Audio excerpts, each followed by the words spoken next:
Hello and welcome. Welcome back indeed to the MeG podcast. It's a season 3, series 3, whatever we want to call it. We're just back from a bit of a break at the end of summer. We are possibly refreshed, but who knows? We might find out during the course of this podcast. So anyway, we're kicking off again. Glad to say we have our two regulars with us. So Richard Jeffrey Cook and Matt Haywood are here once again. We're going to kick off this season with just a look at what I think so a real core period for Ancients wargaming. Something nearly everybody who gets into Ancient wargaming will have heard of. We'll look at the late Roman Republic. So instantly Caesar, Pompey, all of that stuff. Well, some of that stuff. I say all of that because, as I'm sure when Richard gets around to doing history stuff, it's a big period because it's one of the, I think fair to say, Richard, one of the better documented periods in history. It is indeed, yes.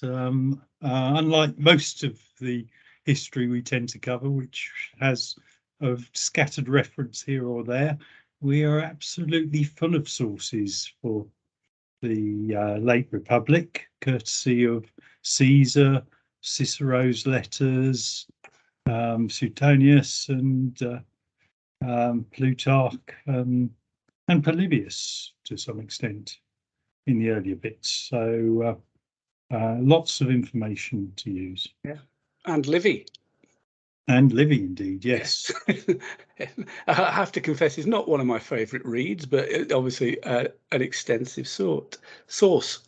So in terms of the podcast, we're going with the usual. Richard will give us his historical overview, his pearls of wisdom as ever, and he always manages to do brilliantly and concisely. And the concisely bit is why I'm not let to do it, because I just ramble on.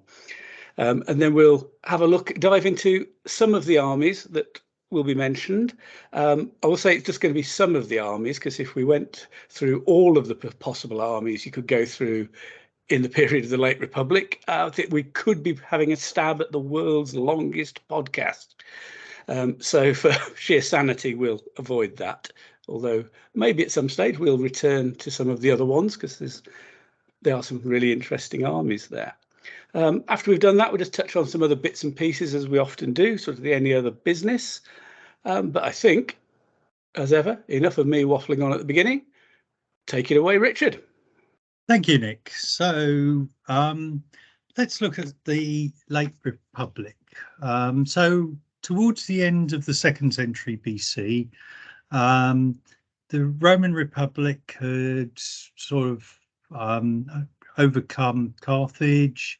It had overcome the Greeks, and it controlled Italy, Sicily, Sardinia, large areas of Spain, southern Gaul, Africa, which is essentially the sort of area around Carthage in modern Tunisia and a bit of Algeria, Greece, Macedon, and Asia, Roman Asia being largely the kingdom of Pergamon, which had been bequeathed to the Republic, which is quite an interesting concept. You get at this idea that leaders could, in their will, which they deposited in Rome, bequeath their kingdom to Romans. So yes, it was already becoming quite an extensive area to control, particularly because at this time the Roman army was still essentially a citizen army.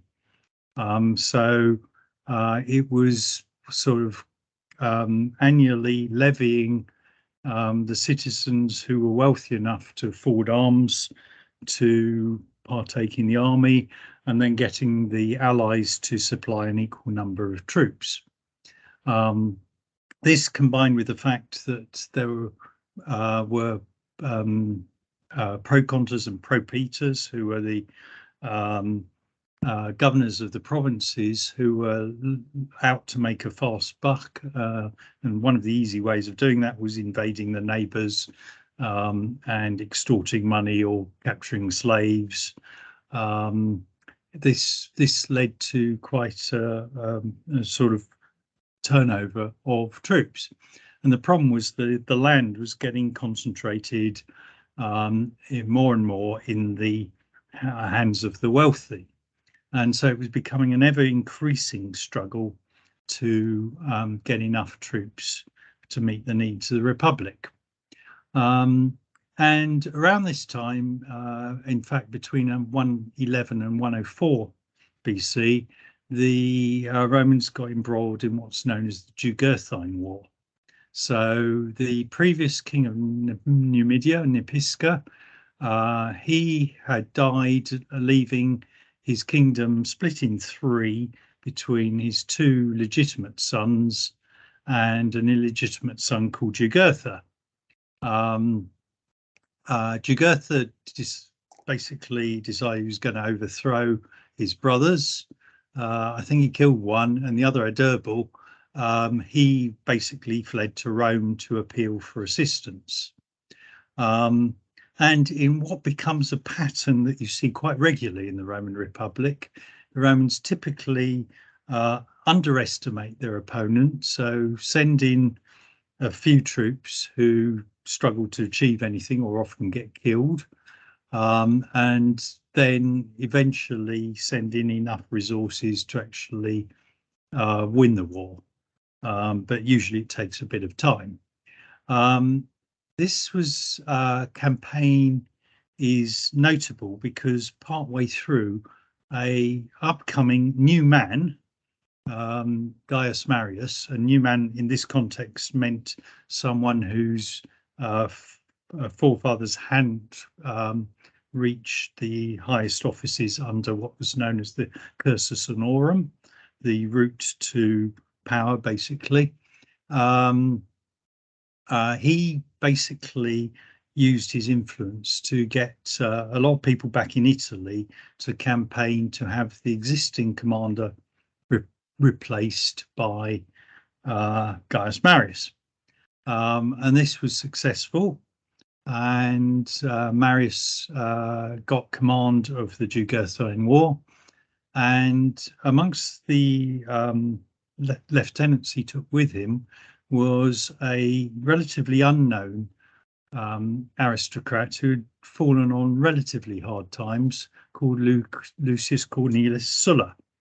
And it was Sulla who actually captured Jugurtha in a bit of underhand strategy, so to speak. And the Roman way of doing things was that whatever your actions were as a subordinate, you let your commander-in-chief take the credit. Well, Sulla wasn't up for this, so he actually made sure that everybody in Rome knew who really was responsible for capturing Jugurtha. So this started the sort of tensions, perhaps, between Sulla and Marius. Now, while the Jugurthine War was going on, another even more serious war had erupted, which is known as the Cimbrian War. And this was from 113 BC, where it first started, and it was to go on to 101. The Cimbri and the Teutones were German tribes that migrated from the sort of Jutland area, just sort of southern Denmark, northern Germany area, and had headed south, basically in looking for new lands. It may have been they were changing sea levels, climate change, or something like that. But anyway, they decided to move on. And in 113, they actually annihilated a Roman army under Gnaeus Papirius Carbo. And at this point, they could have had a free passage into Italy.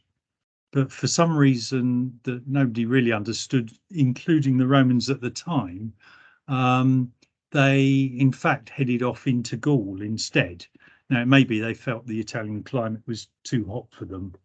That's my own theory. But anyway, so off they go marching around Gaul. And then in 109 BC, they defeat another Roman army that was sent to protect Gaul. That one was under Marcus Junius Silanus. Now, not content with that, the Romans send yet another army, and in 106 that gets defeated. That one was under Lucius Cassius Longinus Ravella. So by this time the Romans are getting a bit fed up, and in 105 they send a absolutely massive army, possibly up to 80,000 men, which is the size of the army that fought at Cannae, possibly bigger. And that they sent under two separate generals, Gnaeus Mallius Maximus, who was the consul for 105, and a proconsul, Quintus Servilius Caepio. Now, the two generals did not get on at all, and basically neither wanted the other to take any credit for the victory. And in typical Roman fashion, when you had two commanders who weren't cooperating, they really foul it up. And this results in both armies getting completely annihilated. And as a result, Rome was in absolute terror. The fear was that these Germans were going to march through Italy and sack Rome in the way the Gauls had 300 years or so earlier. So in desperation, they seek out the successful commander, and who should be returning from the Jugurthine War but Gaius Marius. So they immediately elect him consul, which strictly wasn't legal because there was supposed to be a 10-year gap, I think it was, between one consulship and the next. But in, like all good Romans, if you needed to, you could bend the rules. So they set aside the law and basically elected Gaius Marius as consul. And he was to be elected for a further 4 times in a row, right down to 101 BC. And to his credit, Marius basically reorganizes the army, takes control, and in 102 he defeats the Teutones at Aquae Sextiae in southern Gaul, and then in 101 defeats the Cimbri at Vercellae, which is in northern Italy in the Po Valley. So as a result, he's acclaimed as a sort of hero of Rome. And Marius appears to be the first Roman general who basically took the poorer citizenry, the ones who couldn't afford to equip themselves, and basically gives them the equipment and gives them sort of rudimentary pay with the promise of land when they retire, and sort of starts to create the idea of a professional Roman army. Now, while he's doing this, some other Roman generals are still recruiting troops the old traditional way. So it wasn't a sudden change overnight. But the significant thing was it started to break the link between the Roman state and its soldiers.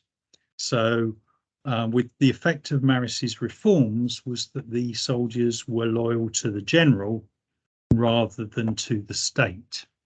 And although this took time to materialize, it becomes the noticeable feature of the later Republican Roman armies.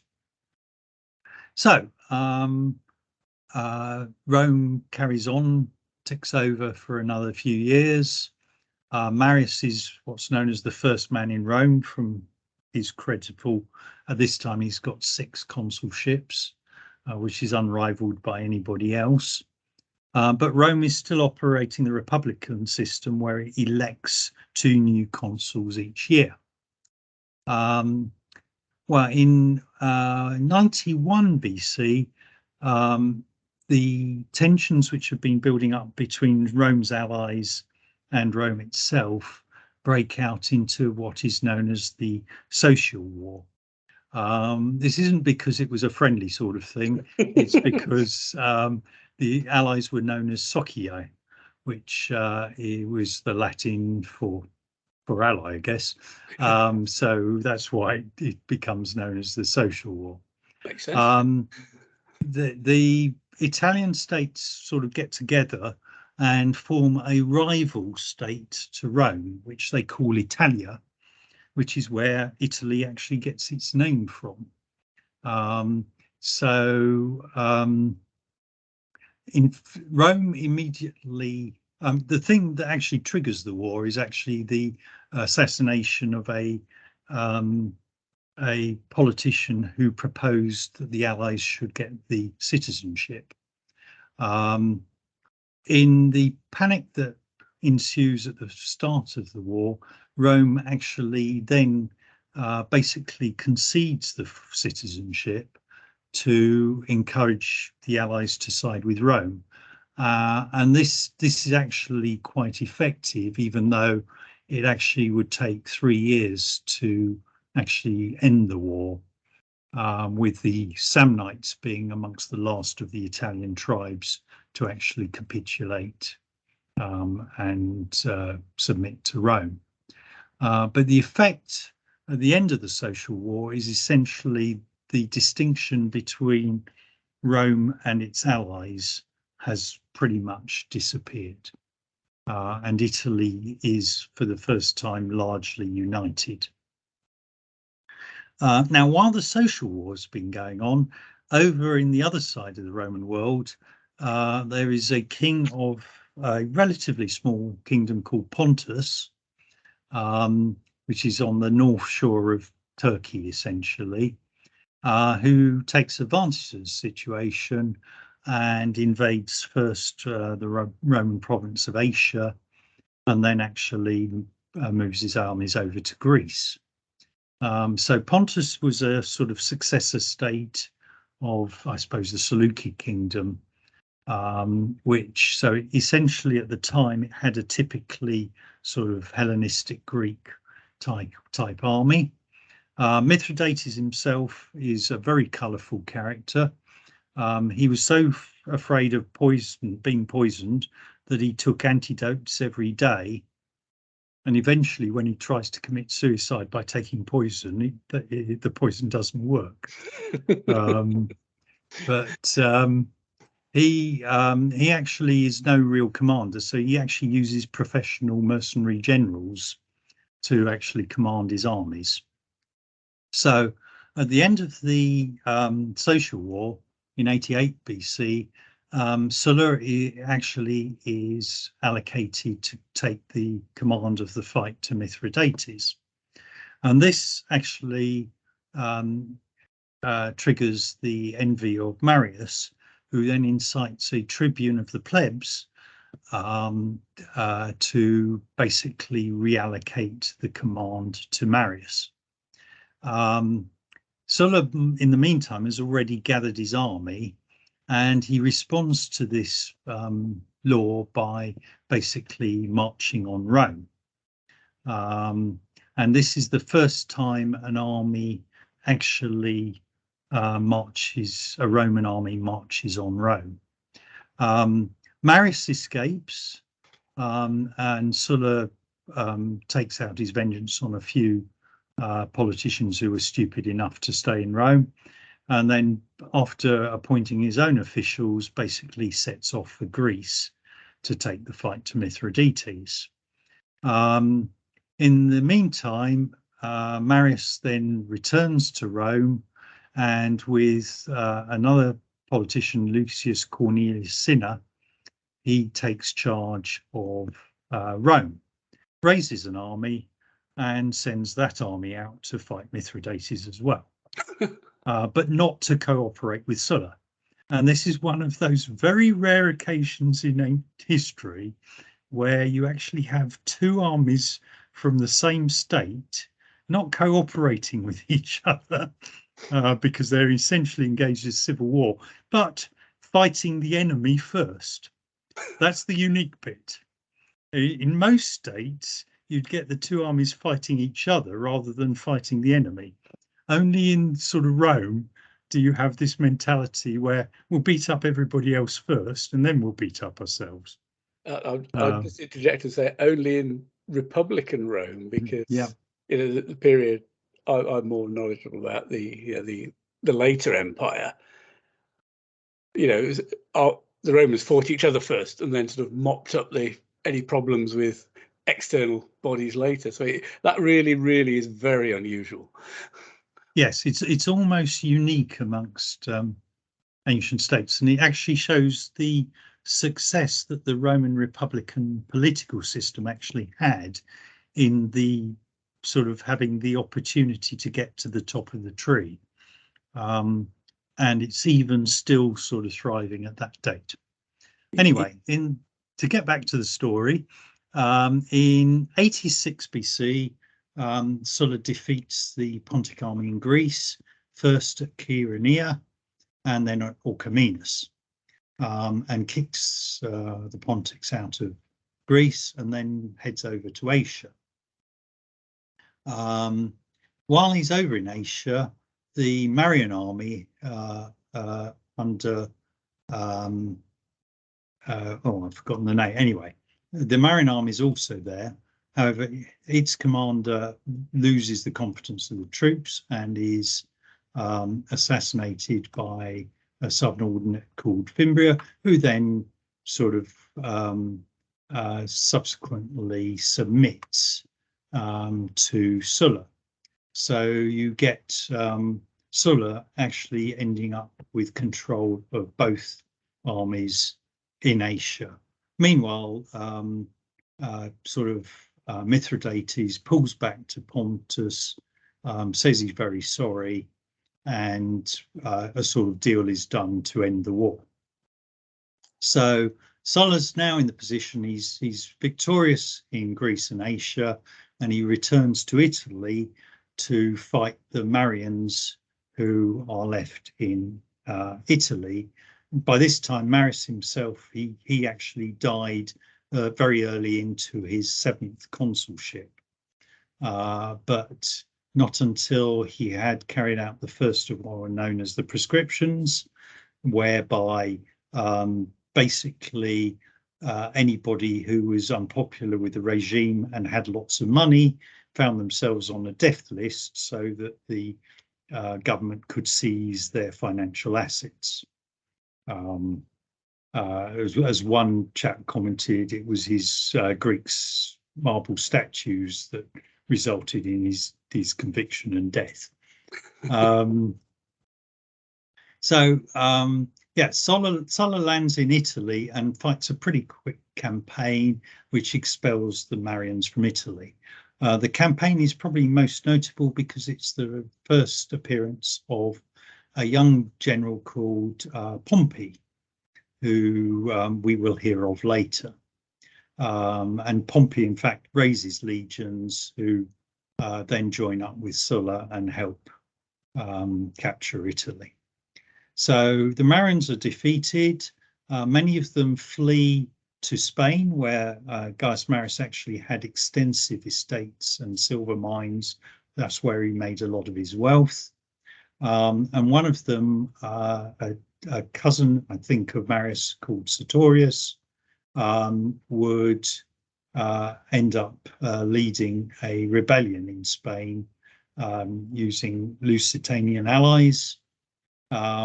And it would take from 77 down to 72 BC for a combination of Pompey and the more experienced general Quintus Caecilius Metellus Pius, nicknamed the Piglet, to actually defeat Sertorius. Again, using a time-honoured technique of sowing dissension, and in fact, Sertorius actually gets assassinated by a chap called Paperna, who can't control the army and ends up getting very quickly defeated. Meanwhile, while that's going on, Mithridates back in Pontus hasn't actually disappeared from the scene, and seeing the Roman upsets, he in 73 BC invades Bithynia again and threatens Roman Asia. So from Rome out they send a general who had already worked under Sulla called Lucullus, and from 73 to 66 BC he would basically pursue Mithridates from Bithynia right through back to Armenia, where Mithridates had allied with Tigranes, who was an Armenian king who had quite successfully expanded into Syria, mopping up a lot of the city-states that had been under Seleucid control. Bringing the story back to Italy, a group of escaped gladiators camping out on Mount Vesuvius end up defeating first a few cohorts of Romans sent to mop them up, then defeat an army under a praetor, and ending up leading probably the most famous slave revolt. And that, of course, was led by Spartacus. Yeah. Spartacus was probably a Thracian gladiator. He's described as a Thracian in one of the histories. Anyway, probably he wasn't actually a Thracian, although we can't be certain of that. But judging by his leadership skills, it's possible he was actually a convicted Roman who was condemned to fight as a gladiator, fought as a Thracian gladiator, and then ends up leading the revolt. The revolt carries on until 72 BC, when after quite a lot of campaigning, is actually defeated by Marcus Licinius Crassus.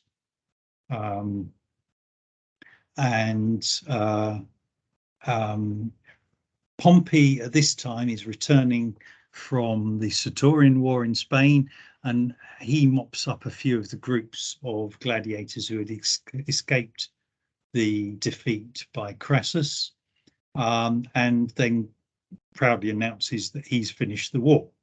So that not unnaturally upsets Crassus, and it actually probably takes Caesar to do a bit of patching up but the two of them get together and actually get elected as the consuls for 70 BC.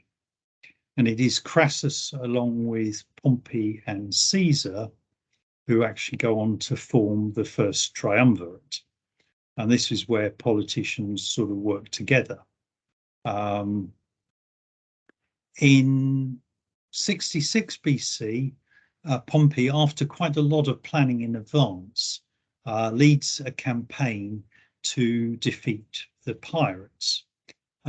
During the last 30 years or so, essentially the Mediterranean hadn't been properly policed by Rome. Back in the 2nd century, early part of the 2nd century, this sort of policing of pirates was done largely by the state of Rhodes in the Eastern Mediterranean anyway. But Rhodes had upset Rome, and as a result, the slave markets which had been based in Rhodes were rediverted to Delos, the Greek island of Delos, and the Rhodian navy, as a result, hadn't been kept as efficient as it had been, and as a result, a lot of coastal communities had decided piracy was a good occupation. There never been a lot of difference between being a fisherman and being a pirate in the ancient world at the best of times. Anyway, in a lightning campaign, which lasts less than 3 months, I believe, Pompey sweeps the seas, and defeats the pirates. Although this largely involves basically sending an overwhelming numbers of ships, driving the pirates until they've got nowhere else to hide, and then basically giving them a choice of fighting and dying or getting settled somewhere inland. And yeah, it was a masterful sort of campaign, and made Pompey extremely popular, because things like the price of grain instantly dropped because the merchants could ship it over from places like Africa and Egypt without the fear of the ships being held for ransom by the pirates. This increases Pompey's reputation. So the first triumvirate essentially sees Caesar and getting elected as consul in 59 BC, and then going on to be elected as proconsul for the campaigns in Gaul, which obviously last nearly 10 years. So Caesar, interestingly, originally, it's believed his actual target for his campaign was going to be Illyria, which had been a sore thorn in Rome's side for a long time. But the opportunity comes up with the Helvetii to intervene in Gaul instead. So Caesar ends up campaigning in Gaul, invading Britain, which of course is very important for the British history, and also crossing over the Rhine, famously constructing a bridge, marching his armies across, and then pulling them back the other side of the river.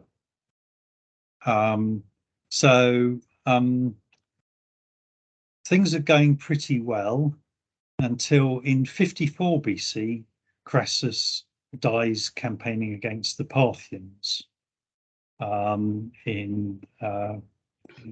where he gets defeated by getting sucked by Arabs who are treacherous into meeting the Parthians, and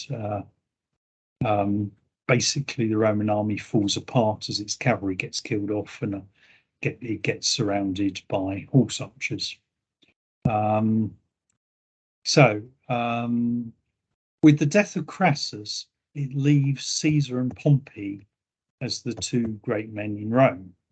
And the problem, up until around the time of Crassus's death, Pompey and Caesar had gone pretty well. Pompey was actually married to Caesar's daughter Julia, and that seems to have been a genuine love match.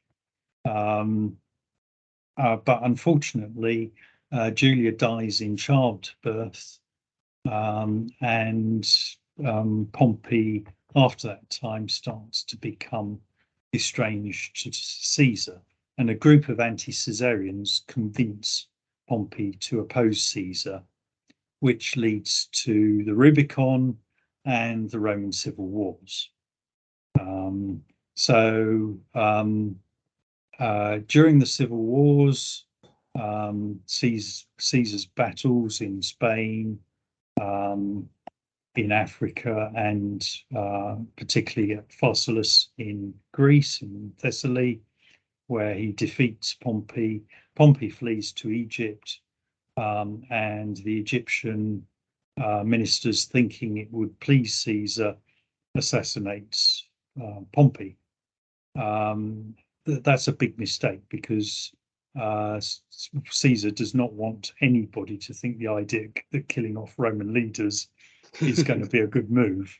So they end up in trouble, and it leads to Caesar meeting Cleopatra. And now you need to brush up on your Shakespeare, basically. first with Caesar and the assassination of Caesar at the Ides of March, and then, of course, with Antony and Cleopatra.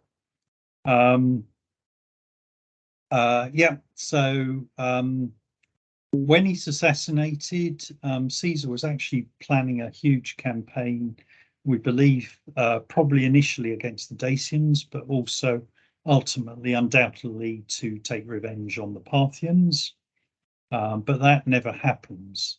Very quickly, the Republicans, led by Brutus and Cassius, fall out. They fall out with Mark Antony, and a relatively unknown nephew of Caesar becomes adopted as his heir, and this is Octavian. And despite physical handicaps, including asthma, actually proves to be a political genius, I think it's fair to say. He gathers around him very competent commanders, most notably Agrippa. And at Philippi in 42 BC, Octavian and Antony, but primarily Antony, defeat Brutus and Cassius. And this leads, and this is part of the new political foundation, which is the second triumvirate of Octavian, Antony, and Marcus Aemilius Lepidus. So in the arrangement, Octavian gets the west, including Italy, Antony takes the east, and Marcus Aemilius Lepidus gets Africa.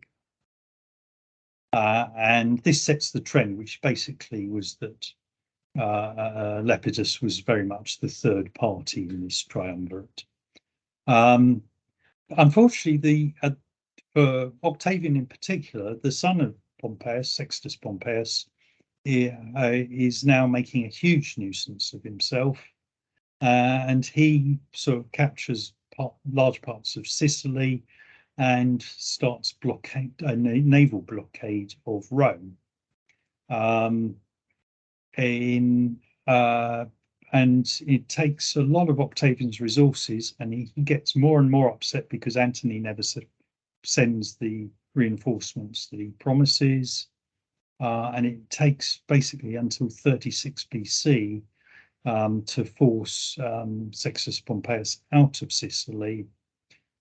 He actually flees to Asia, where he's actually captured and executed without trial.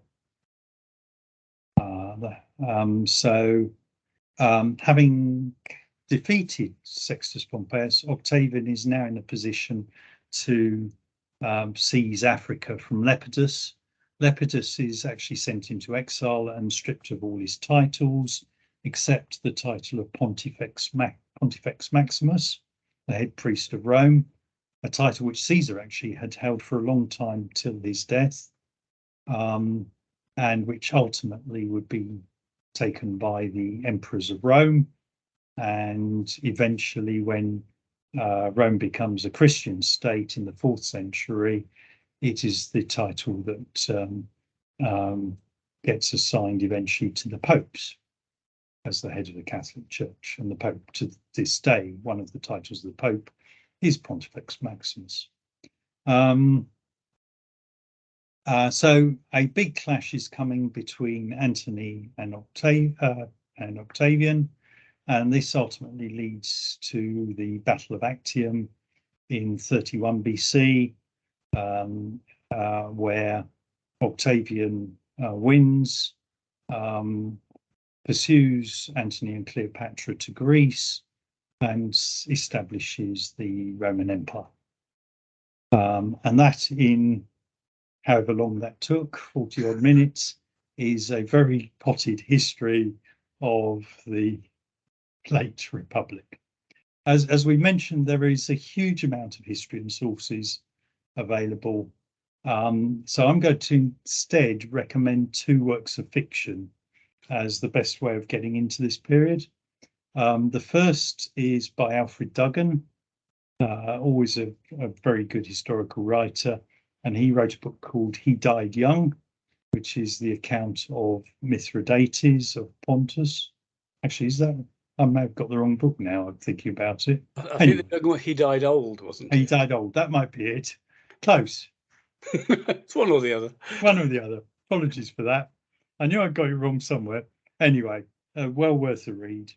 And the other one I'd recommend is the First Man of Rome series by Colleen McCulloch, who's perhaps better known for writing The Thornbirds, but is actually it's a 6-volume saga which covers this entire period, and her historical research is brilliant. It is a work of fiction, but some of her theories are actually very interesting indeed, and it makes for a cracking read. There we go. Blimey, that is quite some history covered there, Richard. I'm not time for a break for you, I think. I was wondering if Matt and I had any questions, but I was somewhat feeling that's a bit unfair after that, and I'm not sure I do have any actually. As it says, it's a lot of history in what basically about it's just under a century, isn't it? So it's to me, it's my favourite period just because of the range of different states and armies that Rome fought at the time, and the fact you get this sort of unique political situation ongoing. So yeah, it's certainly one of my favourite eras. It is indeed. You have to figure that the Senate must have lived in dread of seeing a Roman messenger galloping up the road towards the Senate House, wondering what's gone wrong now. Who's invaded what? Who's got lost? Who's got killed?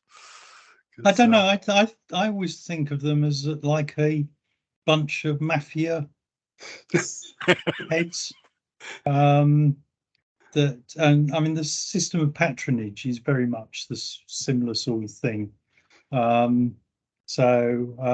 I don't think there's much difference from The Godfather, personally, in terms of my view of the major Roman politicians at the time. It was pretty corrupt. I think it's fair to say, by any modern standards. Yes, but in a very structured fashion.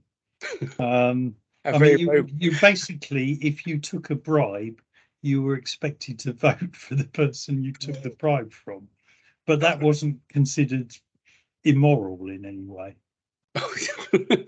What was immoral was if you took the bribe and then didn't vote for them. Right. Okay. So they were just paying for a service. Indeed. Yeah. Great. Okay, as I said, we'll let you have a bit of a break now and move on to some of these armies. This vast range of armies. I'm going to start with an actual Roman army. It only seems fair if we're looking at the Roman Republic. And I've drawn up a Roman army from the late Republican Roman list in the Italy PDF. I think it would be probably fair to summarise the list in the PDF as legionaries plus other people. I think very clear that the army is based around the legions, which is what you would expect, and the other stuff are very much supporting actors, but does include a hatful of potential allies, and certainly in MEG competitions, when people use the late Republican Roman army, in my experience, having an ally seems to be almost compulsory, and the Numidian ally is incredibly popular, and seems to create quite an effective army.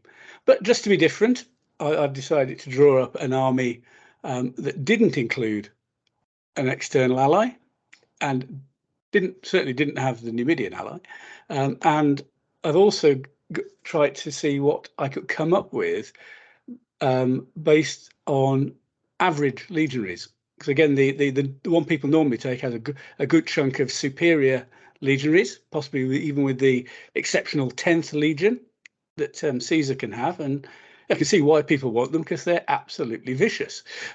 Especially the exceptionals. They exceptional legionaries fear nobody, really. So I've gone for one sort of a second grade one, Yeah, so one of the lesser commanders, possibly one of those that gets a bit beaten up by Mithridates before Sulla comes in and goes, okay, this is how you do it. So what I have gone for is just 3 generals, a competent professional army commander, a talented professional sub-general, and a talented professional internal ally.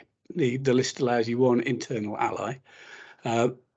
A bit of a point saver, to be honest, but it's talented, so should stick around. I have, quite miraculously, remembered Romans have a compulsory fortified camp. Just a note to people out there, it's not uncommon for people to forget the compulsory fortified camp. Afraid you have to spend the points on that, but it can be very, very useful.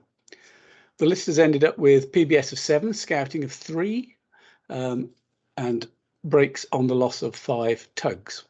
So what I've gone for is a 6-base unit of heavy cavalry, formed loose, average protected, unskilled javelin, short spear, and melee expert.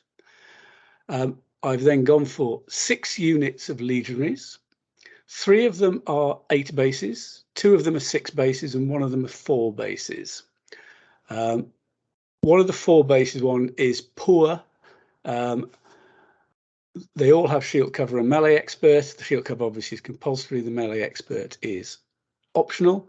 And part of that, all the 8s and the 6s are average protected, impact weapon, shield cover, melee expert. I've gone for 2 units of Gallic foot, which I think essentially means this army is based in Italy. Dragged some Gauls in. 2 9-base units of form flexible, average protected, devastating chargers.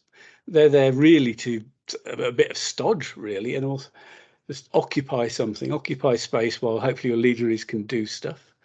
And I've gone for 4 SUGs, 1 of 6 bases of Numidian cavalry, skirmishing cavalry, average unprotected, skilled javelin, combat shy. Similarly, 6 bases of Cretan archers, infantry skirmishers, average unprotected, skilled bow, combat shy. A unit of velites. We saw some remnant velites around earlier in the period of this list. Skirmishing infantry, average protected, experienced javelin, short spear, shoot and charge. And then just to round it off, a unit of slingers, average unprotected, experienced sling, combat shy. In terms of the structure, I've got the internal allied general, and in this list I've given him 1 of the 8 base units of legionaries, the 2 6 bases, and the 4 poor legionaries as well. The 4 poor, to be honest, are a bit of filler, as you would imagine, but you know, they might be able to do something. They're still impact weapon, they're still melee expert, and a 4 inserted in the right place could do something. So the thinking behind the army is, obviously, as I said earlier, the legionaries will be doing most of the fighting. The 3 8-base units especially are going to be the ones are going to do a lot of heavy lifting. I'd be looking for the 2 skilled units of skirmishers to do some sniping around, weaken the opponent. The heavy cavalry is there also support, bigger 6-base unit with melee expert. They've also got a reasonable combat capability, especially if they charge something that's been weakened in other ways. Again, these skirmishers could be assisting those.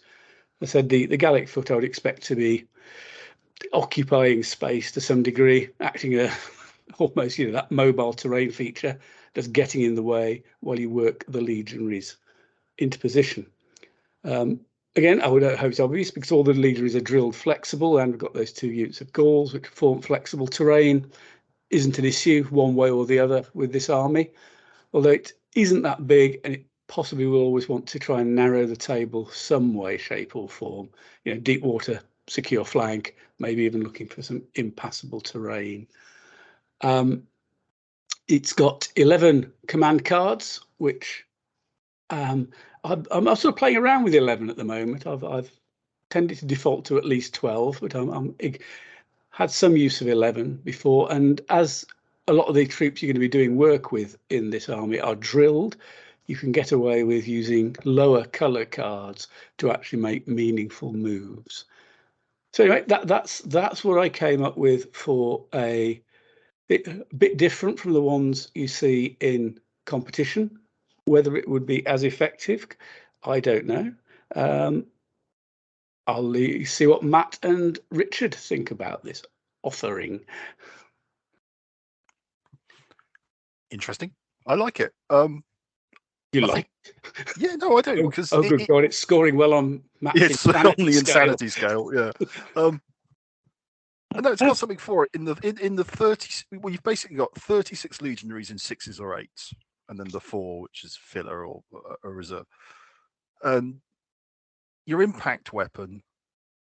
So there's not much that you can't handle in the charge. So all right, you're not superior, you're not going to win quickly, but you'll grind, and they can fight in 1 rank. So yeah, I don't dislike it at all. As you say, terrain could actually be a massive friend to this army. It can be, and as you say, that was one reason I went for the 8s of legionaries, for 3 8s for that grind bit, and also actually might be an odd one for some people. Keep the tug number manageable because I've only got 11 cards. Yeah. No, I think it's perfectly viable. Richard? Yeah. That's not such a vote of confidence. I'm not so sure.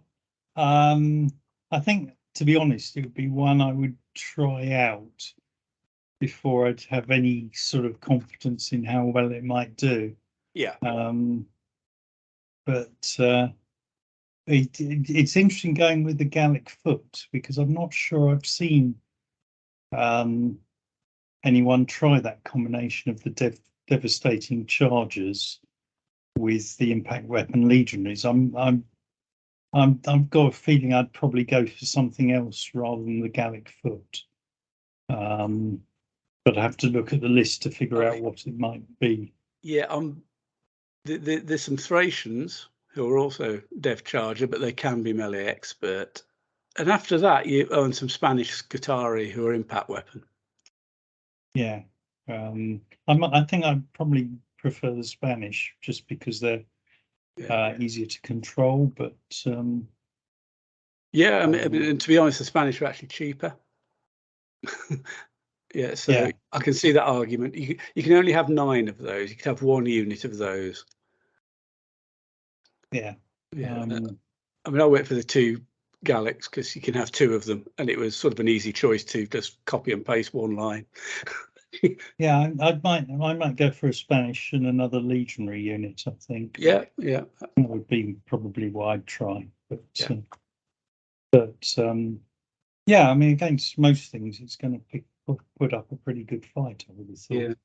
Yeah. When I was knocking up this list and thinking about it, one thing that did cross my mind is because, as I said, as I've introduced this list, it's fairly common when people use late Republican Romans to have an ally and a good chunk of superior legions. And I'm just wondering whether, what do you think it sort of almost needs an ally to bring something a bit different? I don't think it has to have an ally. I think in many ways, yeah, I know the Superior Legion ally combination is very popular. I'm not actually a huge fan of it. I think it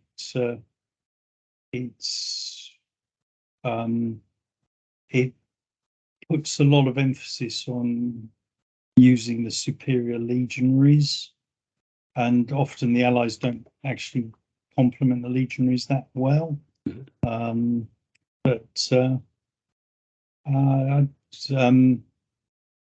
Yeah, I think there's quite a lot of merit in it. It looks a bit plain if you just go for legionaries, but actually there's nothing much wrong with them. Well, the legionaries are what they're not stupidly expensive. We're talking the average shield cover melee expert ones are 108 points a base. And I think the allies do tend to force your terrain choices a bit more. Whereas this army is pretty much agnostic. You could fight on an open table with it, or you could fight in a complete forest. Yes. It will make no difference to you. Whereas if you're an ally like a Numidian, you're kind of trying to force a plane on part of the table so you can actually use them. And if it is only on part of the table, it's blindingly obvious Yeah. where they're going to be. So yeah, it is. Yeah, I suppose I did wonder about an Armenian ally, just for that punch with the dates we're talking about. That would be cataphracts. You can't trust them. Historically proven. Just go with the history. Yeah, it's. I hadn't realised you could get an Armenian ally at that date. That's interesting. Armenian allies in Asia, 53 to 36 BCE. Yeah, well, this one's 85. You see. Oh, sorry. Yeah, I mean, it's a bit different. Change the date. Yeah, and I think all it would mean would I'd lose the Velites. Yeah. In terms of what's available, I presume the Armenians are after Tigranes. That's correct. Has been somewhat beaten up and humiliated by Lucullus. Indeed. Yes. So just on the allies, I did have one point, and Richard might want to just comment about it. I did look at possibly the Jewish ally, and then spotted that the Jewish list has 3 compulsory skirmish units in it, which sort of put me off. Right. But I know so little about the Jewish army at that time as to whether that would be reasonable or not. It's sort of pre-Herod. So 3 compulsory sounds perhaps as if that's one more than perhaps there should be. I think they're the only compulsories in the Jewish list, actually. So it probably possibly makes sense in terms of the army, but I don't know. Anyway, it did strike me as unusual. So slightly to my surprise, we seem to think this army is viable. But I think Richard's got a good point. Try it out, and I think I do take the point on the Gallic foot. Having something that might need holding might sort of throw the army out a bit.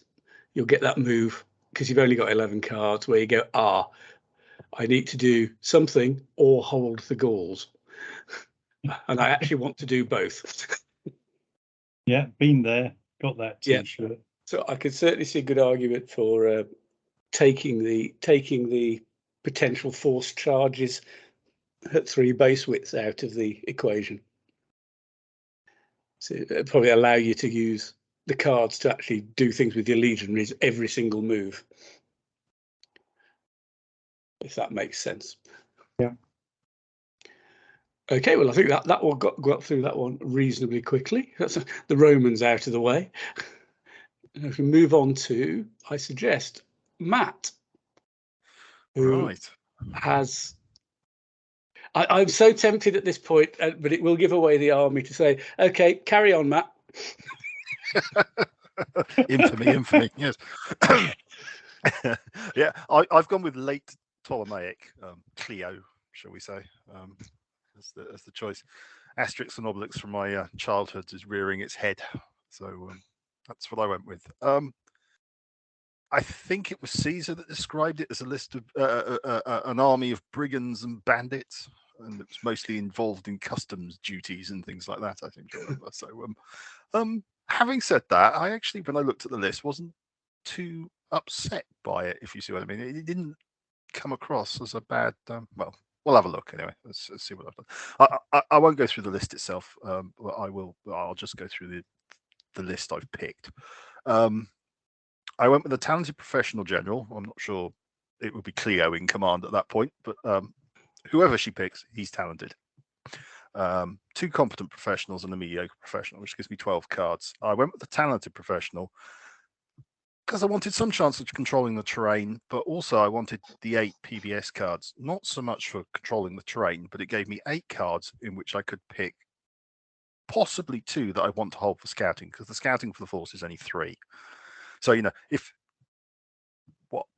average 1 in 8, you'll get a red card in that group. So that's 40% to one side immediately, and whatever else comes out. So that was kind of the thinking for that one, because on the whole, I tend to go with competent army commanders because it's a lot of points for talented. But in this case, I went with the talented. So it's a big jump, competent professional to talented professional.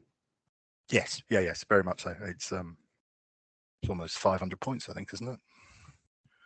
Something like that. Yeah, 700 to 1150. Yeah, 450. Yeah. But as I say, I think it's worth it for this one. So 1 and 2 in my list are the troops I think are going to do the most damage, and they're Mark Antony's remnant legionaries. So you've got 2 blocks of 8 infantry, drilled, flexible, average, protected, impact weapon, shield, cover, melee expert. You've then got the Zeistophori, is it? Guard cavalry, which are drilled, loose, superior, protected, charging lancer, melee expert. Only a block of 4 because they're expensive, and it wasn't the focus of the army. Then you've got the guard foot, who are infantry, drilled, close, average, protected, long spear, shield, cover, shove, block of 8. Thracians, which are infantry, formed, loose, average, protected, devastating charger, melee expert. Again, a block of 8. 2 blocks of mercenaries, and it's par excellence, I assume. Infantry, formed, close, average, protected, long spear, shove, 2 blocks of 8. Then you've got the mercenary cavalry, your better class of brigand, I guess. Cavalry, formed, loose, average, protected, unskilled javelin, short spear, block of 4.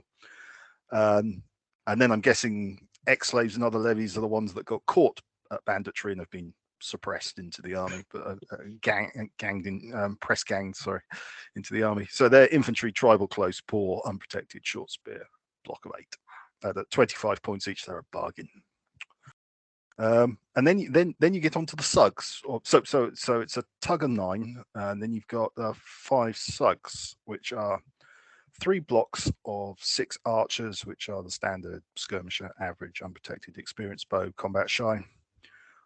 Block of poor slingers, so unprotected, experienced, sling, combat shy, block of 6 of those. And then you've got 9 javelinmen, which are also poor, unprotected, unskilled javelins, combat shy, so really useless. The list does actually contain 2 lots of light horse that can have that Spanish whirly thing where they throw javelins really well. I'm not even going to say it, but they're not in the army because I didn't want to say it because I still can't get it right. So you had your moment one episode last series, didn't you? That's right. So no army I talk about in this podcast is ever going to have that as an option. It's just not happening anymore. we could allow you to say Spanish shooty thing. Ah, yes, we'll go with that.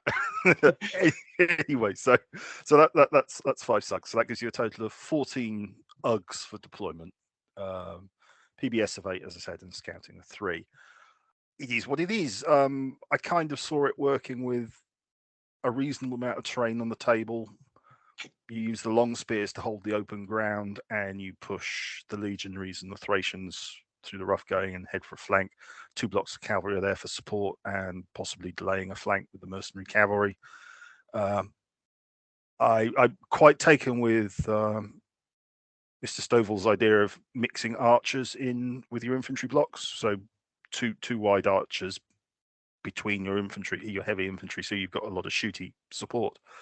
So that is why there is a large block of archers as the skirmishing sugs. So give that a whirl. If the terrain doesn't fall well, you pretty much the entire army can fight in the open without any problem. So I don't think it's exciting, but in period, I think it'd be quite a nice list to run. It probably doesn't want to fight a full-blooded Roman legion army, but about most other things, maybe. Oh, and the other thing I avoided was the you are allowed some pike with the list, but I felt they just narrowed the frontage too much for very little gain, because the long spears are as good against cavalry as the pike are, really, for what they do. So that was the thinking behind that one. There you go. Yeah, I mean, it's one of those bits and pieces lists, isn't it? Which it very much reminds me of a Syracusan Greek army, which I also happen to have, but very, very, very similar. Yeah, odds and sods. It's got long spear. You've got impact allies, and that kind of thing. So it's not going to be massively wide, is it? I'd be personally a bit worried about its flanks. Well, I was thinking if you deployed all your heavy infantry blocks are 8, but if you deploy them 3 wide with 2 lots of archers in the gaps, you're getting fairly wide. But as you say, you need coastal and possibly some terrain. the other twig with this might be that because it can have coastal, you have the Nile, obviously, and then I'm thinking you model the camp as Cleopatra's pleasure barge next to the distract the enemy with that, perhaps. It's one of these armies designed around something that doesn't actually take place in the battle. Exactly. Yes. I think if you get a lovely barge figure with Cleo reclining on it. I was tempted. If you're familiar with the Asterix books, she actually, when she goes out amongst the people, so to speak, she's actually on a mini sphinx being carried by slaves. And I'm thinking, as a general figure, that would be superb. Marched in behind the troops. Yeah. I think it's. I start feeling that this might be one of those lists that promises more than it delivers. I think that's probably fair.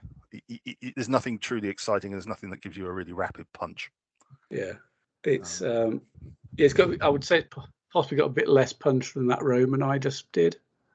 Yeah. But yeah, and you've gone for one of those things I personally don't like. You've got you got 4 of the Xystopheros. I was waiting for the comment there. I'm just surprised that I feel slightly surprised. Perhaps it's due to the break we've had that Matt didn't say, and over to Nick to make his usual comment. Yeah, but I can see why you did it with this one. Yeah, it's what would you drop to get? You need another 400 points to make it a 6. Yeah, I mean, if I wasn't fussed about the commands, I could drop down to a competent army commander, and that would get it for me. So it might be another one where I'd have to play test it and see how comfortable I felt with the drop in the command cards and the. I think you probably need the extra command. Yeah. So unless you can somehow drop the Xystopheros to a 6 of average charging lance or med expert perhaps, but if you drop them to average, it should come out about the same, shouldn't it? It Superior is about 50% more. Yeah, it's 26 points over the 10,000, so I could probably drop 3 of the javelinmen. Yeah, in my opinion, would be no loss. I'm not a fan of having 4 unprotected, unskilled javelin combat shy. What on earth are you ever going to use them for? They were to screen the mercenaries because they've not got shield cover. Oh, okay. That was literally, they were going to go 1-1. I'll point out in 2023 they won't have shove either. That's all part of the Thuriophorai change. You will have the option of having them as loose short spear experienced javelin instead. I think that's an underrated troop type. Experienced javelin short spear. So it is, yes. So yeah, I mean, if you got the 4 of the Balthazar stuff, you got 4. But as long as you control where they go, inserting them in the right place can be devastating, of course. No, I like taking them down to average for the moment, and the block of 6. That would probably work because it's still a reserve, even if I had them as. You wouldn't be leading with them, would you? Yeah, so you're pushing your infantry, your legion, the Antonine legionaries, and the guard foot and the mercenaries are going to be. Yeah, they're the ones to stick into something that's already been weakened by something else, or as you say, get around a flank, or and it's also a fairly, as you say, if I need to protect a flank, sticking 6 of those on the side, it's probably going to get me a fair few turns of delaying because pretty dangerous for whatever's coming around the sides. So yeah, okay, yeah. Perhaps that's the question Richard asked of me. You got the Thracians, you got 1 unit of dev charging foot in there. Cool. That said, they can pair up with the legionaries because they are at least melee expert, aren't they? Unlike my Gauls, which weren't. They I brought in because I thought if I needed the legionaries to be in open terrain, I still wanted something that I could plonk in a piece of terrain to control it. So that was what they were there for. Other than that, I don't think there's anything in the list that I'd rather use in terrain than those. So, but yes, it might require me a card. Although if they go nuts in terrain, I'm not that bothered, to be perfectly honest. Yeah. Unless they're fighting legionaries, and then I'm probably onto a hiding for nothing anyway. That could be worth spending a card, at least forcing the legionaries to maybe pay a card, or Yes, true. or if they're within one base, but it doesn't matter anyway, does it? Absolutely. Yeah, if the legionaries are going to charge you for free, it doesn't matter if you charge them for free. So yeah, no, I've got some liking for that army. And as is traditional, we've updated it on the fly as we were going along. See, we remember some things for how we do this. Nick says a fighting unit of cavalry has to be a 6. Matt changes his army somewhere on the fly, and now I think we move to the other one where Richard is going to show us a proper army. It's how it should be done. Yeah. Yes. So unlike you guys, this is an army I've actually used in competition earlier this year. So this is the Spanish Centurion. I've always had a soft spot for Sartorius. So it's a 4-command army, talented professional. Sartorius has to be talented, with 2 subordinate commanders who are mediocre, and then a competent professional ally in Paperna.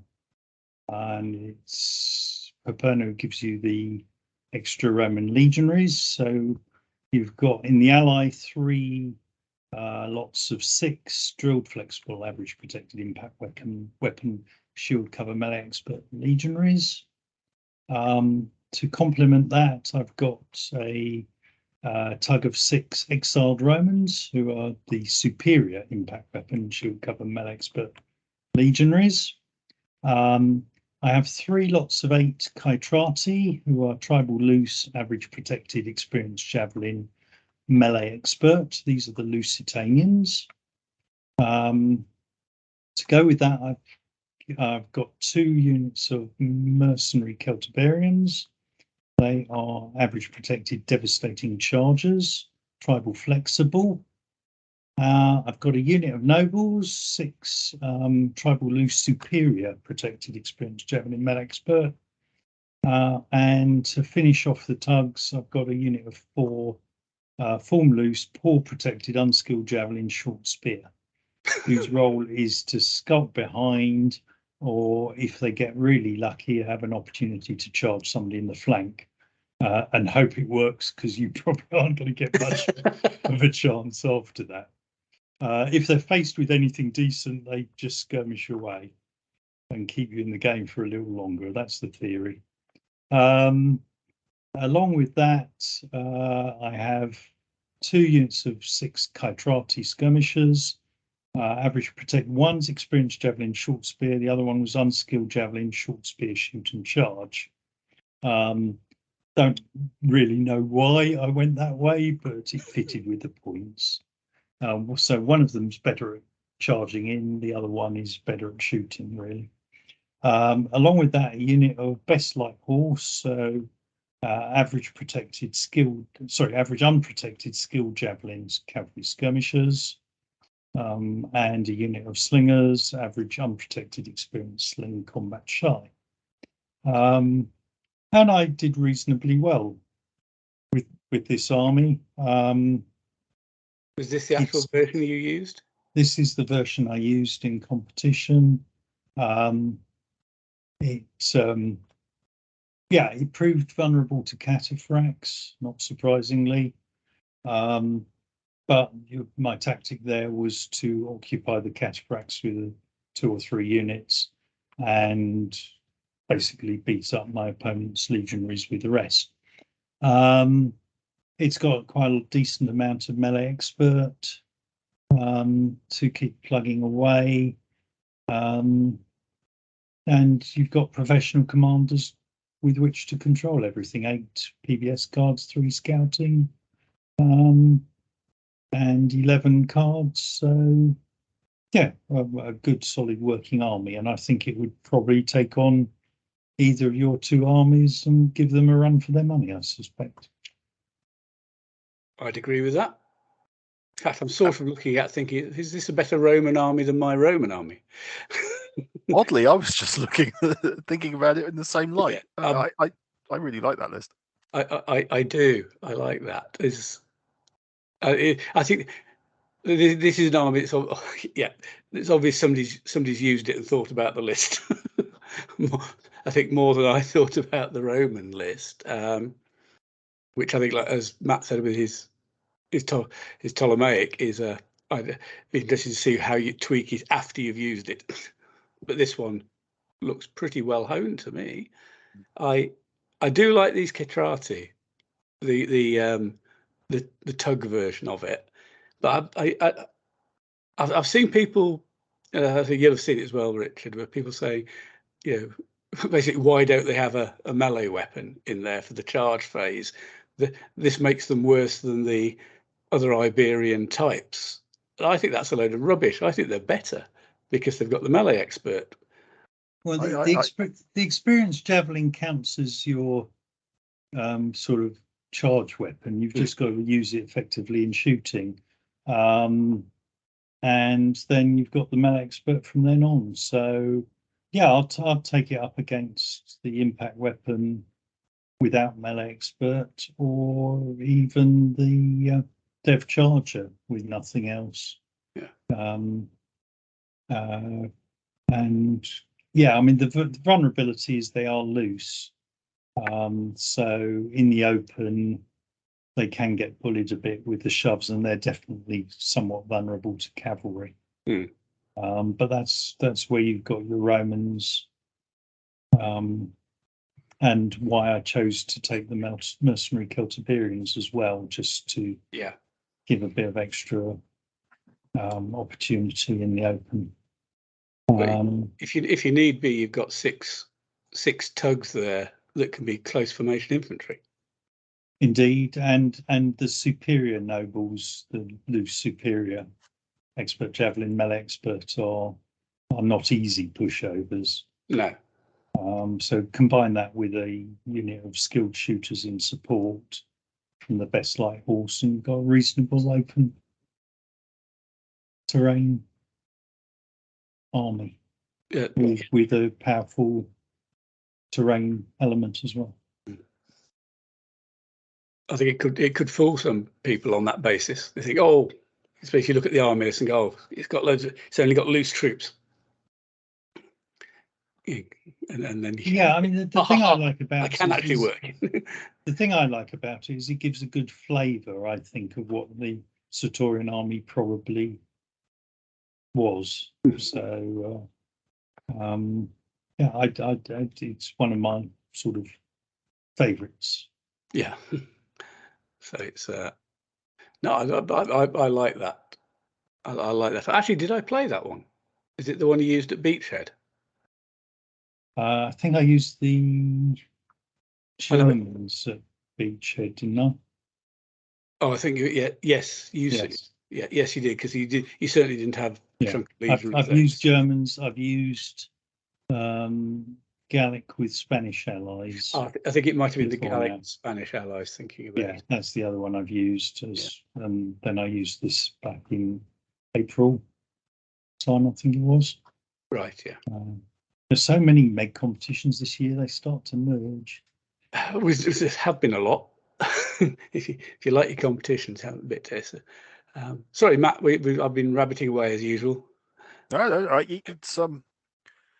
it's a nice obscure part of Roman history. In fact, it had me at the age of 14 going into a library, pre-internet, when coal-fired cars still existed, because I don't know if you know, Harry Turtledove wrote a series called The Lost Legions, which is it's a fantasy book, but in that book, the Suetonius' revolt gets mentioned, and it was one of those things that I thought, it was a brief one-liner, but it was one of those things you think, never heard of it. So actually, traipsed down to the library and got a history book out and actually went and did some reading. And so I've always been fascinated by it. And it's an army that now I've seen Richard's list, I'm there going, yeah, I quite like that. Yeah. So. Is 11 cards enough? It's just enough. My experience was it's borderline. But it's what you sacrifice if you try and make it up to 12. They are all professionals, so the way I tended to use it was to use the talented professional for the centre and be able to gift to the mediocres if they needed an extra card to do things, but it was right on the limit. Yeah, so not floating, but generally able to gift. The problem one if you float is you lose the ability to move 4 as a group. Yeah. That does make sense. Yeah, as I said with mine, I've been sort of looking at 11 cards armies recently, and I think if you structure it well and have used it a couple of times just to get your head around it, it can work very well. I think my all-mounted Han Chinese must have got 11 cards as well. I've done fairly well with that. Yeah, you really have to keep things as blocks. If you start ending up with individual units moving separately, you do struggle to have enough cards to do what you want. Yeah. So you could go down to 10.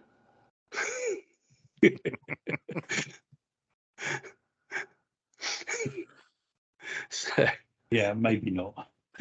I've only seen one army used successfully with 10. I have to say. So it's no, I think that one's getting the thumbs up. Should we move on to the last one, which is my second contribution, which is it's for an army I've got a bit of a soft spot for, but have never actually built. I think I once used it by cobbling troops together way back in DBM. That's Pontic.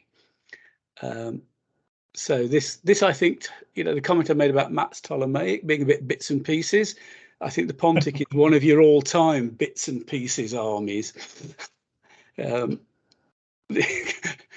Mithridates cobbled it together for whatever he could find, although, as Richard said, his history bit, there's sort of a sort of Hellenistic core in there. So I've sort of gone with that vibe for this one. I've gone for a competent professional army commander, 2 competent professional subgenerals, and I've gone for an Armenian ally. Funnily enough, I'd mentioned in context of Roman earlier, with a competent instinctive ally there. So, as Richard mentioned, Mithridates, possibly unusually for a sort of totalitarian ruler, recognised he wasn't up to leading his armies and hired competent generals. So this is a very competent army. Seemed to go with the theme anyway. So it's ended up with 8 PBS and 4 scouting, which I think is that the highest scouting out of all these armies? Yeah, I believe so. It is 4, so that's quite healthy. I've gone for a flexible camp, which is one of my new things. Flexible camp. If you defend, it counts as fortified. If you invade, it counts as mobile, and isn't that much more expensive than an unfortified.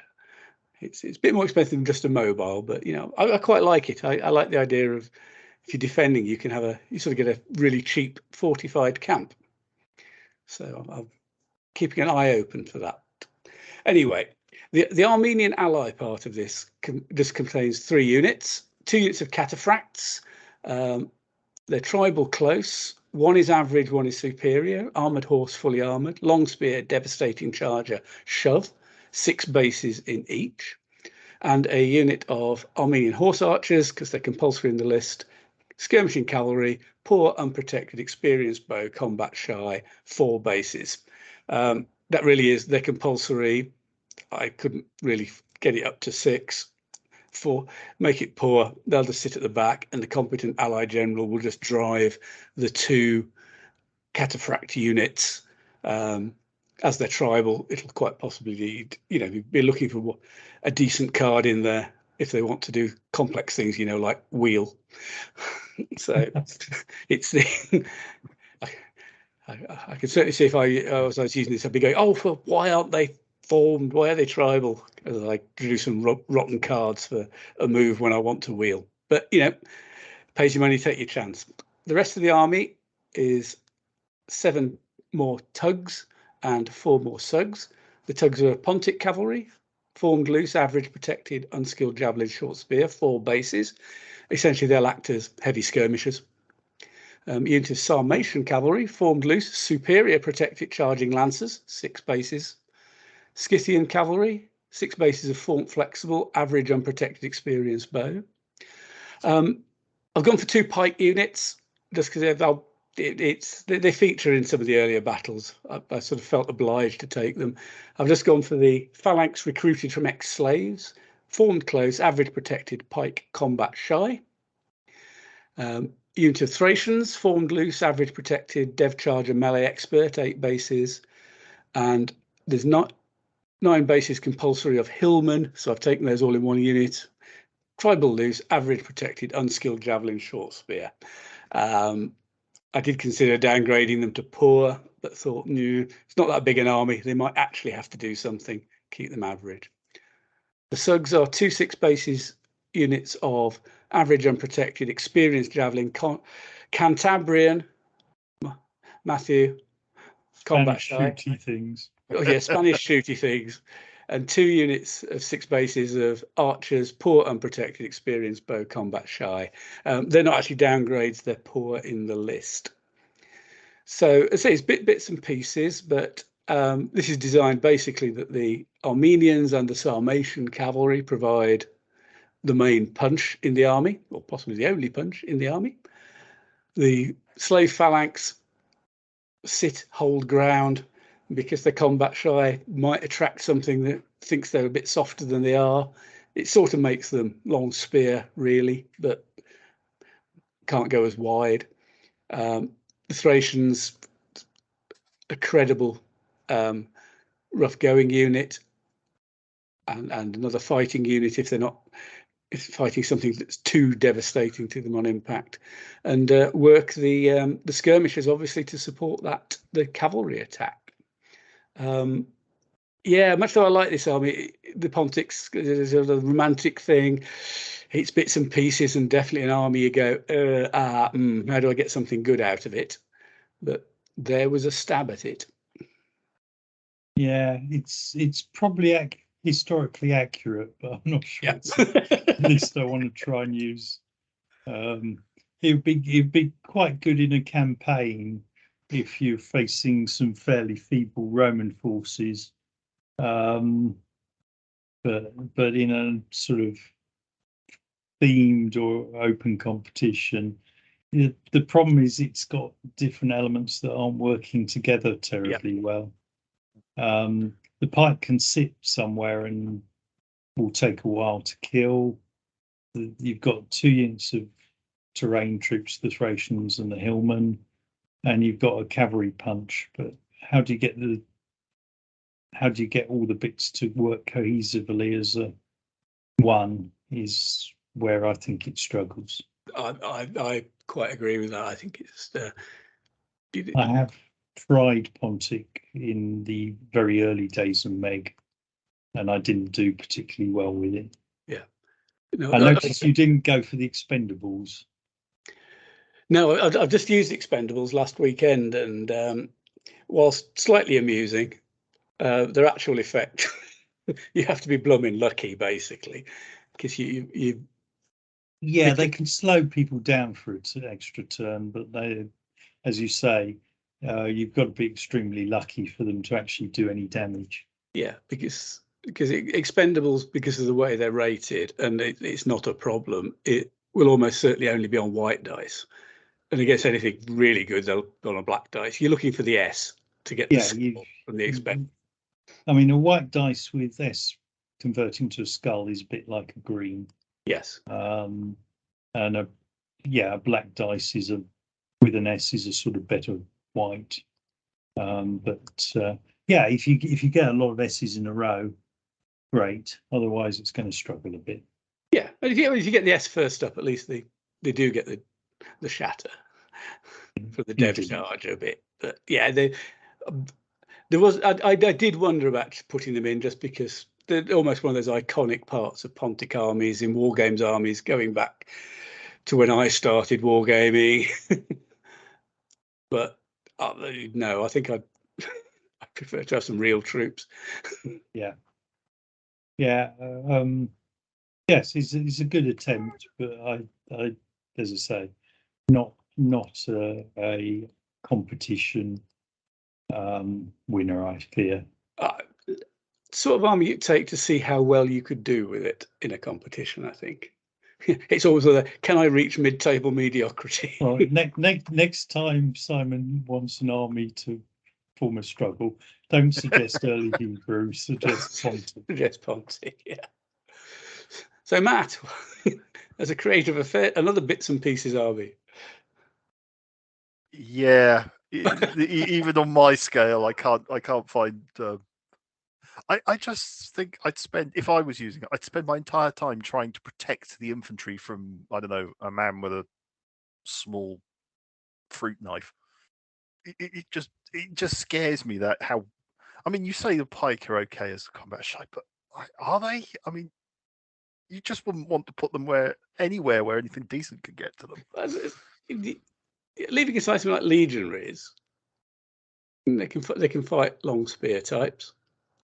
Yeah, true, but I'm actually thinking more of I'd go stick Mamluk cavalry in front of them and just stand there and shoot you to death. Because I don't know, you'd do that with any pike though, wouldn't you?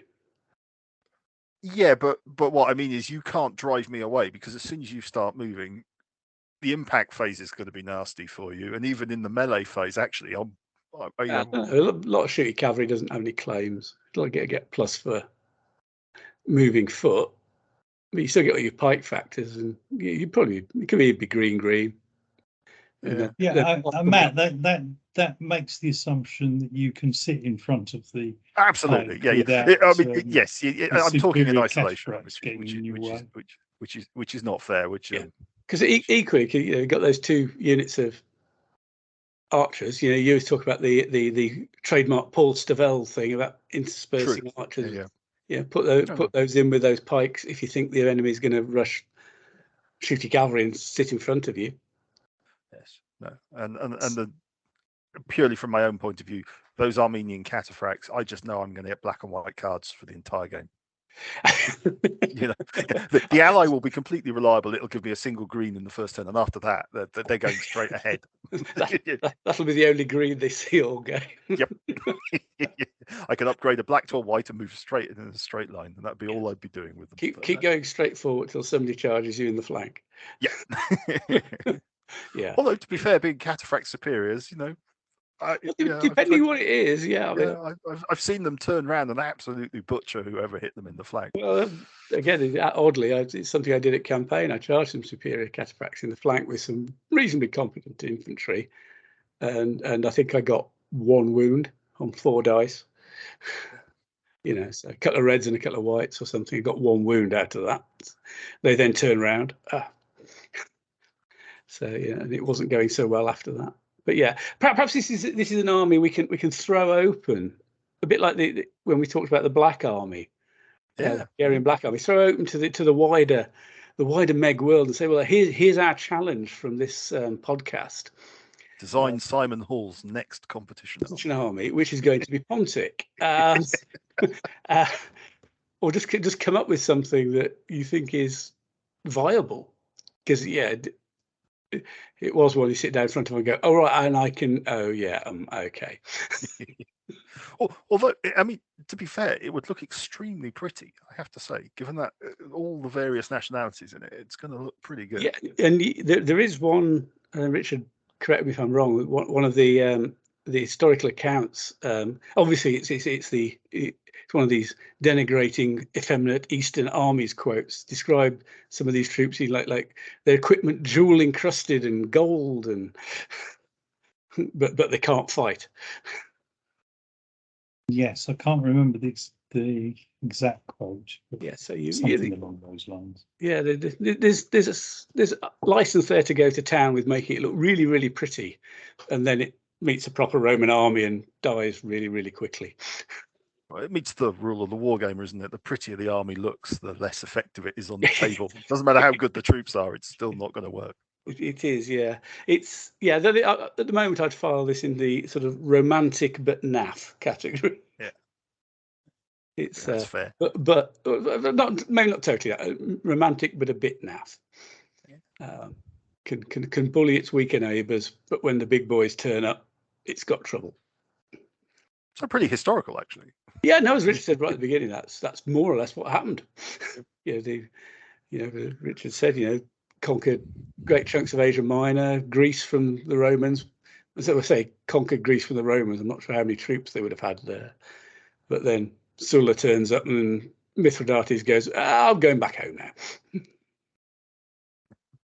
So I think that's what this army would do. Okay, on that note, there they are, folks. There's 4 different armies from this period, all with a different take on it. Some of them, one of them we think is really quite nice. That we all agreed Richard's was a nice, competent army, a good army even. Yeah.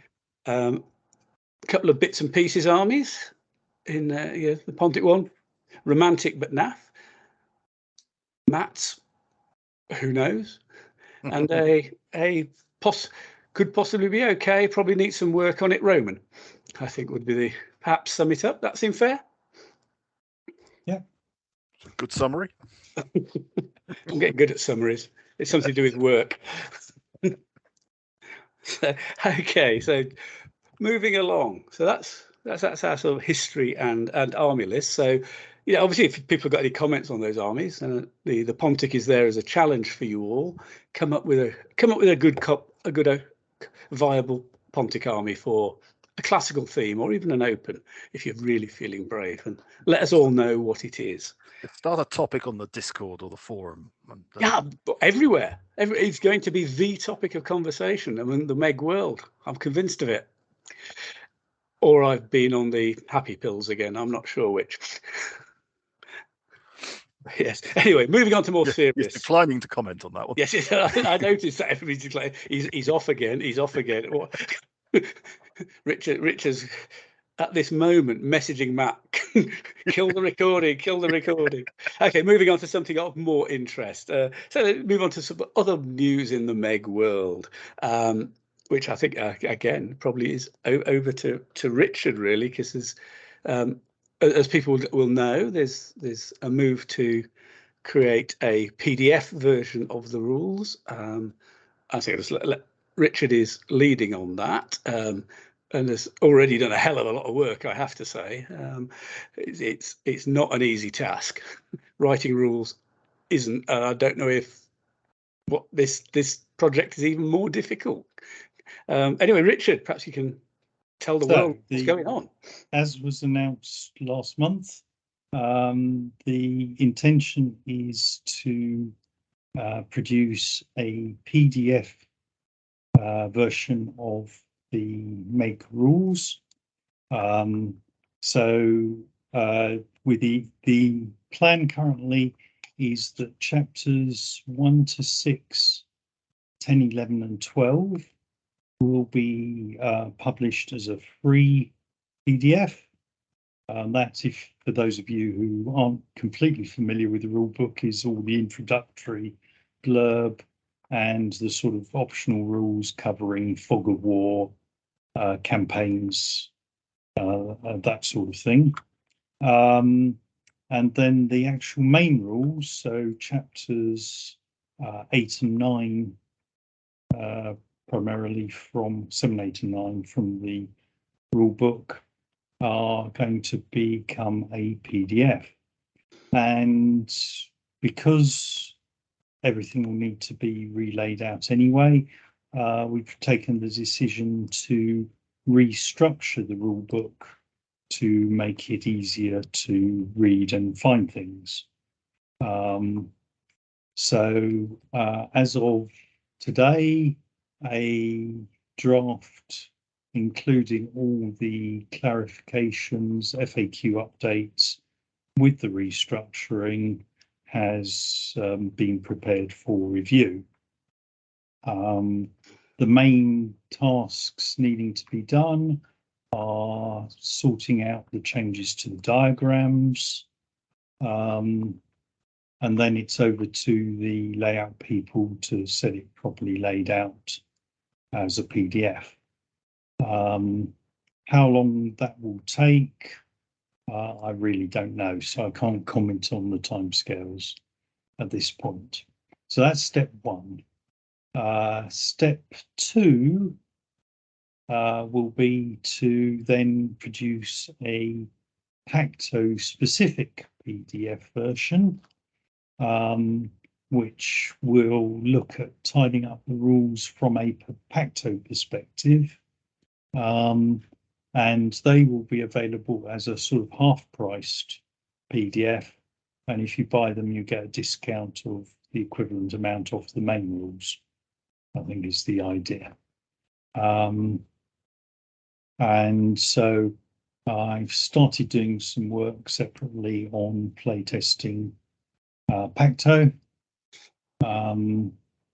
with a view to trying to identify and then sort out some of the Pacto specific glitches that you get in the rules. And I have to say, I mean, I'm quite enjoying it because I'm actually doing Pacto at double normal size. So Pacto is usually half the scale of Maximus, so the base width movement becomes 20 millimeters. Well, I'm actually doing it on double size, so all my units are 80 millimeter frontage, and so a base width becomes 40 millimeters, and I'm doing on a 6x4 table, so it keeps everything nice and consistent. And you can play through a game in about an hour and a half to 2 hours compared to the 3 hours of a Maximus game. Sorry, Richard, just to make sure nobody is slightly confused by that. That is just something you're doing as a way of playing Pacto. Yeah, it's going to be the new way of playing Pacto. No, the way of playing Pacto doesn't change. So it was intentionally sort of developed as sort of a half scale, play it on a 3 foot by 2 foot table, but the rules work regardless of whatever your unit size frontage is. So it's basically because my eyesight and my measuring fiddly amounts is a bit tricky, that it's actually quite good to test things out on the larger scale. But it's exactly the identical rules, and no, the rule book will still recommend the unit frontage for 15 millimeter troops will remain standard basing of 40 millimeters. That means it's a good illustration of how, you know, so there's a little bit of common sense. You can scale these rules, as to be honest with most rules, to whatever scale your figures are. As you say, you Indeed. Work your base frontage out and your movement rates and go with it. Yeah, and I've also done Pacto in 25 mil with 60 millimeter frontage units as well. So that's where we are with the rules, and as I've said, we'll incorporate all the clarifications, FAQs and all the errata, hopefully without introducing new errors. I have to say the whole exercise is one in change control from start to finish, trying to make sure that we're not introducing any new errors. Yeah, I'm keeping fingers crossed on that. So yeah, that's been keeping me somewhat busy. Also, what's keeping me busy is the 2023 army lists. No hugely significant changes for 2023, but the 2023 lists will be in a easier to read from a tablet format or a phone format, because we're incorporating notes into the context where they are. So the notes will appear next to the troop type that they apply to, rather than having all the notes separate. Also, the Magna and Pacto lists will be produced separately, not incorporated with the Maximus lists.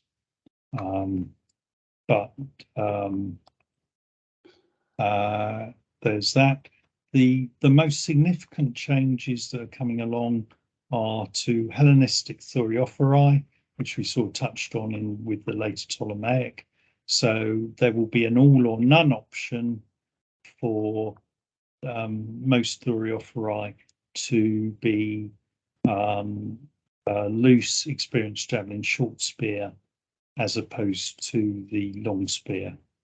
And they will lose the shove that they've had previously. There's quite a lot of research actually that shows you can't actually shove with a Thorius where you could with an Aspis. It's all to do with the shape of the shield and how you can apply pressure to somebody else's back. But obviously you save the points if they don't have shove. The other big change, courtesy of Mr. nikgaukroger here, is the two legionaries who are going to get an option for the Imperial Roman onwards to have a shield wall option. But not for the guys who've got impact weapon. But not for the guys who've got impact weapon. This is for the later Romans. So don't panic. You're not going to get impact weapon, shield wall, shield cover medics, but superior legionaries flying at you. Yeah. All three of them. But the shield wall will extend as an option to Byzantines up into the Maurician period. And indeed, there is a new list for Heraclian Byzantine for the campaigns of Heraclius in Persia, where he had a better drilled army. And what other changes we got? We've got a new Aishi militia Japanese list. And we are doing a bit of restructuring of the list such that the French medieval lists, the feudal and northern and southern medieval French, will move into the Valois list set. And a few of the African armies that fought in Spain will move into the Reconquista list set. Arab Indian is moving into the Indian list set. And a couple of the obscure Arab ones are moving from the Byzantine list set into the Egypt and Judea list set. Finally, the Assyria and Babylon chariot era list set will be split in two. So there'll be a bronze and iron list set, and then an Assyria and Babylon list set. So there'll be 4 chariot era list sets. Right. All the armies will have an index number, which will comprise, first digit will be the era. So 1 for chariot, 2 for classical, 3 for early medieval, 4 for Asian, 5 for medieval, 6 for Americas, and 7 for Renaissance. And there'll be 2 list sets for the Renaissance, Italian Wars, and the 3 late Japanese ones, Takeda, Nobunaga, and Sengoku, will go into a Renaissance Japanese list set.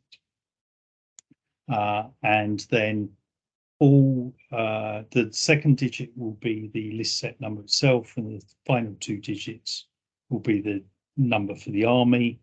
And when listing allies, it will list the index number for the ally. So you can locate your ally quickly. It will also give the index numbers for the historical enemies as well. That's a lot of work, Richard. It's yes, some of it I had done earlier in the year, prepared, so it's easier to do. But there is a little bit of work been going on. Just make one comment back to, since you've blamed me for the changes to the later Roman lists, is just to reassure anybody who's got the lists, which includes me, your existing lists will still be legal. Yeah, absolutely. So if you've got the army, or if you're building the army, I know at least one person, possibly two, who are building the army at the moment. If you're building an army to the current list, it'll be okay next year. Okay. Yeah. So it's going to be pretty much true of every list. There may be one or two obscure lists that have a very minor change, but pretty much any list that's valid in 2022 is probably going to still be valid for 2023. So good. And the Italian Wars becoming a Renaissance list is just a sort of name change, isn't it? It's a name change. It's to give competition organisers the option of including or excluding the Renaissance armies from an open competition, which they've actually had anyway. A competition organizer can set whatever they like. Yeah, I mean the reason the Italian Wars list set was originally created was Reg didn't exist at the time, and people demanded it. But really, the Renaissance Italian Wars lists, in my opinion, don't sit comfortably in an open competition. But obviously, I don't organise all the competitions. So. Yeah, exactly. Yeah, neither do I. So and we're grateful for everybody who does. Indeed. Yeah. Okay. Sorry, can I just quickly thank Richard for his latest army list Excel spreadsheet. The small quality of life thing about the PBS and the scouting. I didn't think it was that important until I started opening older sheets and thinking, why can I not see precisely how many scouting points are? It's great. It really is good. I may have copied some of my armies into the new list builder just because of that. You say, well, how close am I to an extra scouting card or an extra PBS card? It's a remarkable. It's sort of an addictive addition. Yeah. It's one of those things you think, why didn't we think of it 3-4 years ago? Because there's so many things that need to be done. Anyway, guys, I think unless we've got, I suppose, any other business, I suppose to say upcoming competitions, we usually do this. In a couple of weeks, there's less than a couple of weeks, about a week and a half now, Skull Rollers in North London, 1st and 2nd of October. But by the time this podcast is published, we'll be past the list submission deadline. So I suppose mentioning that is just to tell people it's going on. And if you have entered and haven't sent your list by the time you listen to this podcast, I will be very angry by now. So, and I have to say, as I was checking, there's been quite interesting army choices coming in so far. But again, hopefully the runners and riders will be up by the time you're listing this.